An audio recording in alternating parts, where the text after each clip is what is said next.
ನಾಯಕನಹಟ್ಟಿ ಕಾಯಕವೇ ಕೈಲಾಸ ಎಂದು ಪ್ರಪಂಚಕ್ಕೆ ಸಾರಿದ ಹಾಗೂ ಜಾತಿ ಪದ್ಧತಿ ಹೋಗಲಾಡಿಸಲು ಹೋರಾಡಿದ ಬಸವಣ್ಣನವರ ದಾರಿಯಲ್ಲಿ ನಡೆಯಬೇಕೆಂದು ಪಟ್ಟಣ ಪಂಚಾಯಿತಿ ಅಧ್ಯಕ್ಷರಾದ ಮಂಜುಳಾ ಶ್ರೀಕಾಂತ್ ಹೇಳಿದರು. ಪಟ್ಟಣದ ಪಟ್ಟಣ ಪಂಚಾಯಿತಿ ಕಾರ್ಯಾಲಯದಲ್ಲಿ ಸೋಮವಾರ ಬಸವ ಜಯಂತಿ ಪ್ರಯುಕ್ತ ಬಸವಣ್ಣನವರ ಭಾವಚಿತ್ರಕ್ಕೆ ಪುಷ್ಪ ಹಾಕುವ ಮೂಲಕ ಆಚರಿಸಿದರು. ನಂತರ ಮಾತನಾಡಿದ ಅವರು, ಬಸವಣ್ಣ ಎಲ್ಲರನ್ನ ಪ್ರೀತಿಸಿದರು, ಅವರ ಭಾವಕ್ಕೆ ಬೆಲೆ ಕಟ್ಟಲಾಗದು. ಬಸವಣ್ಣ ಸಮಾಜದ ಜಾತಿ ತೊಳೆಯಲು ಬಂದ ಕ್ರಾಂತಿ ಪುರುಷರಾಗಿದ್ದಾರೆ. ಅವರ ವಚನ ಇದು ಸಮಾಜವನ್ನ ಮುನ್ನಡೆಸುತ್ತಿವೆ ಎಂದರು. ಪ್ರಪಂಚದಲ್ಲಿ ಮೊದಲು ಜಾತಿ ಪದ್ಧತಿ ಬಹಿಷ್ಕರಿಸಿದವರು ವಿಶ್ವಗುರು ಬಸವಣ್ಣನವರು. ಸಮಾಜದಲ್ಲಿದ್ದ ಲಿಂಗ ತಾರತಮ್ಯವನ್ನ ಕೊನೆಗಾಣಿಸಿ ಹೆಣ್ಣು ಮಕ್ಕಳಿಗೆ ಶಿಕ್ಷಣ ನೀಡಬೇಕೆಂದು ಪ್ರತಿಪಾದಿಸಿದ ಮಹಾನ್ ಚೇತನ ಬಸವಣ್ಣ ಹಗಲಿರುಳು ಶ್ರಮಿಸಿದ್ದಾರೆ. ಅವರ ತತ್ವಾದರ್ಶಗಳನ್ನು ನಮ್ಮ ಜೀವನದಲ್ಲಿ ಅಳವಡಿಸಿಕೊಂಡು ನಡೆಯಬೇಕೆಂದು ಹೇಳಿದರು. 12ನೇ ಶತಮಾನದಲ್ಲಿಯೇ ಜಾತಿ ವ್ಯವಸ್ಥೆ ಹಾಗೂ ಸಾಮಾಜಿಕ ಪಿಡುಗು ತೊಡೆದು ಹಾಕಲು ಬಸವಣ್ಣನವರು ಶ್ರಮಿಸಿದರು. ಬಸವಣ್ಣನವರು ತಮ್ಮ ಚಿಂತನೆ, ವಚನ ಹಾಗೂ ಸಾಹಿತ್ಯಗಳ ಮೂಲಕ ಸಾಮಾಜಿಕ ಜಾಗೃತಿ ಮೂಡಿಸಿ ಅನೇಕ ಮೂಢನಂಬಿಕೆಗಳನ್ನು ಹೋಗಲಾಡಿಸಿದರು. ಜಾತಿ ವ್ಯವಸ್ಥೆ, ಲಿಂಗ ತಾರತಮ್ಯದ ವಿರುದ್ಧ ಹೋರಾಡುವ ಜೊತೆಗೆ ಅನುಭವ ಮಂಟಪ ಸ್ಥಾಪಿಸಿ ನೂರಾರು ಶಿವಶರಣರನ್ನ ರೂಪಿಸಿದರು. ಇದರಿಂದ ಸಾಮಾಜಿಕ ವ್ಯವಸ್ಥೆ ಆರಂಭವಾಯಿತು ಎಂದು ನುಡಿದರು. ಮೂಢನಂಬಿಕೆ, ಜಾತಿ ಪದ್ಧತಿಯ ವಿರುದ್ಧ ಹೋರಾಡಿ ಎಲ್ಲರೂ ಒಂದೇ ಎಂದು ಜಗತ್ತಿಗೆ ಸಾರಿದವರು ಬಸವಣ್ಣ. ಸಮಾಜದ ಕಟ್ಟಕಡೆಯ ಸಮಾಜದ ವ್ಯಕ್ತಿಯನ್ನು ಮುಖ್ಯವಾಹಿನಿಗೆ ತರಲು ಸಮಾಜ ನಿರ್ಮಿಸಲು ಬಸವಣ್ಣನವರು ಜೀವವನ್ನೇ ಮುಡುಪಾಕಿಟ್ಟರು ಎಂದು ತಿಳಿಸಿದರು. ಈ ಸಂದರ್ಭದಲ್ಲಿ ಪಟ್ಟಣ ಪಂಚಾಯಿತಿ ಮುಖ್ಯಾಧಿಕಾರಿ ಶ್ರೀನಿವಾಸ್ ಬಸವಣ್ಣನ ಬಗ್ಗೆ ಹಿತವಚನಗಳನ್ನು ನುಡಿದರು. ಈ ಸಂದರ್ಭದಲ್ಲಿ ಉಪಸ್ಥಿತರಾದ ಪಟ್ಟಣ ಪಂಚಾಯಿತಿ ಅಧ್ಯಕ್ಷೆ ಮಂಜುಳಾ ಶ್ರೀಕಾಂತ್, ಉಪಾಧ್ಯಕ್ಷೆ ಬೋಸಮ್ಮ, ಸ್ಥಾಯಿ ಸಮಿತಿ ಅಧ್ಯಕ್ಷ ಸೈಯದ್ ಅನ್ವರ್, ವಿನುತಾ, ಪಟ್ಟಣ ಪಂಚಾಯಿತಿ ಸದಸ್ಯೆ ಈರಮ್ಮ, ಪಾಪಮ್ಮ, ಜಾಗನೂರು ಹಟ್ಟಿ ಮಂಜುನಾಥ್, ಸರ್ವಮಂಗಳ ಉಮಾಪತಿ, ಪಟ್ಟಣ ಪಂಚಾಯಿತಿ ನಾಮನಿರ್ದೇಶಕ ಸದಸ್ಯರುಗಳಾದ ವಸೀಂ ಅಹಮದ್, ಓಬಳೇಶ್ ಮಹಾಂತಮ್ಮ ಹಾಗೂ ಪಟ್ಟಣ ಪಂಚಾಯಿತಿ ಸಿಬ್ಬಂದಿಗಳು, ಪೌರ ಕಾರ್ಮಿಕರು ಭಾಗವಹಿಸಿದ್ದರು. ವರದಿ ಹರೀಶ್ ನಾಯಕನಹಟ್ಟಿ, ಪ್ರಜಾಪವ ಟಿವಿ.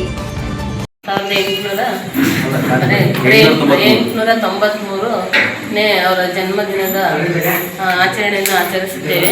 ಎಲ್ಲರಿಗೂ 12ನೇ ಶತಮಾನದ ಒಂದು ಸಾಮಾಜಿಕ ಕ್ರಾಂತಿಯ ಹರಿಕಾರ ಮತ್ತು ವಚನಕಾರರು ಮತ್ತು ಅವರು ಸಮಾನತೆಯ ಹರಿಕಾರರು ಆಗಿದ್ದರು.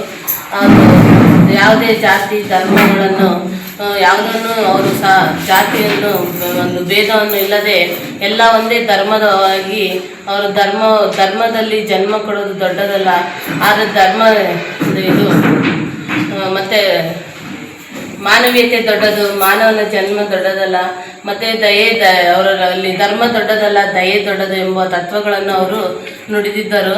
ಅವರನ್ನು ಬಸವಣ್ಣನವರ ವಿಚಾರಗಳನ್ನು ಸ್ಮರಿಸುವ ದಿನವಾಗಿದೆ ಈ ದಿನ. ಎಲ್ಲರೂ ಈ ಬಸವಣ್ಣನವರ ತತ್ವಗಳನ್ನು ನೆನೆಸೋಣ, ಅವರನ್ನು ನೆನೆಸುತ್ತಾ ಸ್ಮರಿಸೋಣ ಎಂದು ಹೇಳಲು ಇಷ್ಟು ಮಾತನಾಡಲು ಅವಕಾಶ ಮಾಡಿಕೊಟ್ಟದ್ದೆಲ್ಲರಿಗೂ ಧನ್ಯವಾದಗಳು. ಬಸವಣ್ಣನವರು 12ನೇ ಶತಮಾನದ ವಿಜಯಪುರ ಜಿಲ್ಲೆ ಬಾಗೇವಾಡಿಯಲ್ಲಿ ಜನಿಸಿದರು. ಇವರ ತಂದೆ ಮಾದರಸ, ತಾಯಿ ಮಾದರಸ ಅಂತ. ಇವರು ಮಹಾಕವಿ, ತತ್ವಜ್ಞಾನಿ ಹಾಗೂ ಸಮಾಜ ಸುಧಾರಕರು ಆಗಿದ್ದರು. ಇವರು ಕಳಚಿಯ ಬಿಜ್ಜಳನ ಆಸ್ಥಾನದಲ್ಲಿ ಪ್ರಧಾನಮಂತ್ರಿಯಾಗಿದ್ದರು ಹಾಗೂ ಇವರು ಅನುಭವ ಮಂಟಪದ ರೂವಾರಿಗಳಾಗಿದ್ದರು. ಅದರಂತೆ ಇವರು ಕೂಡಲ ಸಂಗಮದಲ್ಲಿ 12 ವರ್ಷ ವಿದ್ಯಾಭ್ಯಾಸ ಮಾಡಿದರು. ಹಾಗೆಯೇ ಇವರು ಕಾಯಕವೇ ಕೈಲಾಸ ಎಂಬ ತತ್ವದಿಂದ ಕೆಲಸವೇ ದೇವರ ಪೂಜೆ ಎಂದು ಬೋಧಿಸಿದರು. ಹಾಗೆ ಇವರು ಅಯ್ಯ ಎಂದರೆ ನರಕ, ಎಲ್ಲವೋ ಅಯ್ಯ ಎಂದರೆ ಸ್ವರ್ಗ, ಎಲ್ಲವೋ ಎಂದರೆ ನರಕ ಎಂಬ ತತ್ವದಿಂದ ಜನರಿಗೆ ಮಾನವೀಯತೆಯನ್ನು ಎತ್ತಿ ಹಿಡಿದರು. ಹಾಗೆ ಇವರು ಅನೇಕ ಮೂಢನಂಬಿಕೆ, ಜಾತಿ ಪದ್ಧತಿ, ಲಿಂಗ ಇವುಗಳ ತಾರತಮ್ಯವನ್ನು ತೀವ್ರವಾಗಿ ಖಂಡಿಸಿದರು. ಹಾಗೆ ಇವರು ಗೌರವಗಳು ಅಪಾರ.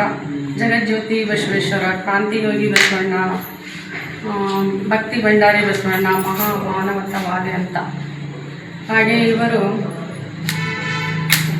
ಕಲ್ಲನಾಗರ ಕಂಡರೆ ಆಲೆಡೆ ಹಾಗೂ ಉಪಾಧ್ಯಕ್ಷರೇ ಹಾಗೂ ಇಲ್ಲಿ ಎಲ್ಲ ಸೇರಿರ್ತಕ್ಕಂಥ ಎಲ್ಲ ಕೌನ್ಸಿಲರ್ಗಳು ಹಾಗೂ ಎಲ್ಲ ಕಾರ್ಮಿಕರೇ, ಪತ್ರಿಕಾ ಮಾಧ್ಯಮದವರು, ಇವತ್ತು ಬಸವಣ್ಣನ ತತ್ವ ಏನಂದರೆ ಜಾತಿ ಭೇದ ಭಾವ ಯಾರೂ ಇಲ್ಲ.